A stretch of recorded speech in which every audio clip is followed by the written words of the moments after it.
skip to content. President Trump doubled down on his unsubstantiated theory Tuesday that the FBI planted spies in his campaign, claiming, "A lot of people are saying that's the case.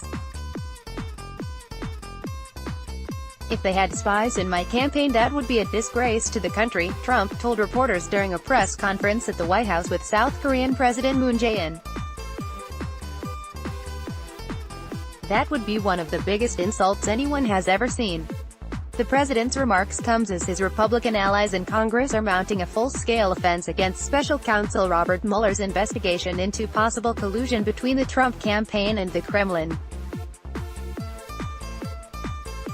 Trump spies claim was likely a reference to Stephen Halper, a Cambridge University professor and foreign policy scholar who worked as a confidential informant for the FBI in the early days of its investigation into Russian meddling in the 2016 election, according to multiple reports.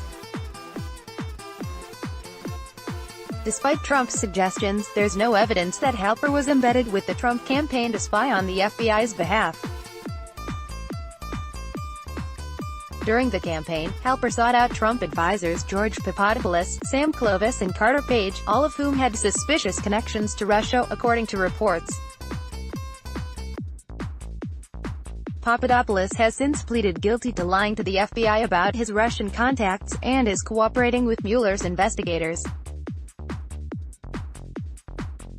President Trump claimed, "A lot of people say the FBI planted spies in his campaign." Getty Images. Trump has pounced on reports about Halper, suggesting they show the FBI launched its investigation into his campaign out of political bias. Congressional Republicans have requested records from the Justice Department relating to Halper's activities, prompting criticism from intelligence experts who say such requests jeopardize the integrity of U.S. law enforcement agencies and its use of confidential sources. Press Secretary Sarah Huckabee Sanders told reporters at the White House that FBI Director Christopher Wray and Director of National Intelligence Dan Coats will brief GOP reps Devin Nunes and Trey Gowdy about the confidential informant on Thursday. No Democrats will be present for the meeting, Sanders said. Sen. Chuck Schumer, DNY, tore into Nunes over the development during a searing speech from the Senate floor Tuesday afternoon.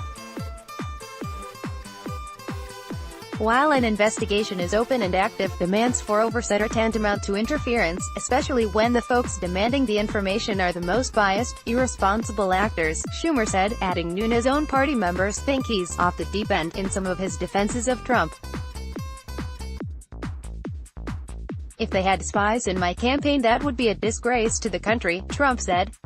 Saul Loeb, AFP, Getty Images. Nonetheless, Trump appears to be getting his way. After the president met with Wray and Deputy Attorney General Rod Rosenstein at the White House on Monday, the Justice Department announced it would expand its investigation into possible political bias within the FBI to include any irregularities in the tactics it used in the early days of its probe into the Trump campaign. During the Tuesday press conference with President Moon, Trump declined to discuss his sit-down with Wray and Rosenstein, only saying it was very routine. Trump also declined to answer whether he has confidence in Rosenstein, who's overseeing the Mueller investigation. "What's your next question, please?" Trump said when asked about the Deputy Attorney General. "Excuse me, I have the President of South Korea here. He doesn't want to hear these questions, if you don't mind."